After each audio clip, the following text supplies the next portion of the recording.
এটা তো তাদের কাছ থেকে শুনলেন। অঙ্গনওয়াড়ি কর্মী সহায়িকারা আজকে তাদের দপ্তর সমাজ কল্যাণ সমাজ শিক্ষা দপ্তরের অধিকর্তার কাছে বিভিন্ন দাবিতে স্মারকলিপি প্রদান করবেন। তার জন্যই রাজ্যের বিভিন্ন প্রান্ত থেকে দারুণ দুর্যোগ, ঝড় জল এগুলো উপেক্ষা করে অঙ্গনওয়াড়ি কর্মী সহায়িকারা এসেছেন দলে দলে। বিভিন্নভাবে ভয়ভীতি হুমকি দেখানো হয়েছে, বিভ্রান্ত করার চেষ্টা করা হয়েছে, কিন্তু তারা এসেছেন। তাদের যেটা মূল দাবি সেটা হচ্ছে তাদেরকে চাকরিতে নিয়মিতকরণ করতে হবে, ন্যায্য দাবি।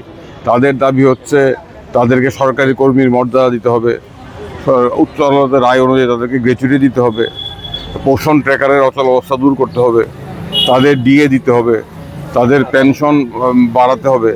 আমরা জানি যে অঙ্গনওয়াড়ি কর্মী সহায়িকারা সারা দেশে এবং রাজ্যে অত্যন্ত গুরুত্বপূর্ণ দায়িত্ব তৃণমূল স্তরে পালন করছেন, কিন্তু তারা শোষণের শিকার, তারা বঞ্চিত। তাদের ন্যূনতম সম্মান ভাতা দেওয়া হয়, এটা দিয়ে দুবেলা পান্তা ভাতও হয় না, তাদের ভাতা বাড়ে না। তারা আইনি দায়িত্ব পালন করেন, খাদ্য সুরক্ষা আইনে, শিক্ষার অধিকার আইনে তারা অত্যন্ত গুরুত্বপূর্ণ দায়িত্ব বলে। শিশুদের পরিচর্যা, মায়েদের পরিচর্যা এগুলো তারা করেন এবং এগুলো জন্য জাতি তাদের কাছে ঋণী, কিন্তু তারাই সবচেয়ে বঞ্চিত। তাদের কথা শোনে না সরকার, তাদের প্রতি উদাসীন, অমানবিক, নিষ্ঠুর।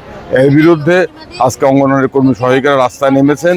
ইতিমধ্যে ত্রিপুরা উচ্চ আদালতের রায়ে তাদের গ্র্যাচুইটির অধিকার স্বীকৃতি পেয়েছে। এই সমস্ত বিষয়গুলো নিয়েই তারা আজকে মিছিল সহকারে ডেপুটেশন দেবেন। আমরা আশা করব দপ্তরের অধিকর্তা তাদের ন্যায্য দাবিগুলো রাজ্য সরকারের গোচরে আনবেন, এগুলো সমাধান করার চেষ্টা করবেন। না হলে আজকের এই মেজাজ দেখে বোঝা যাচ্ছে অঙ্গনওয়াড়ি কর্মী সহায়িকারা মেনে নেবেন না।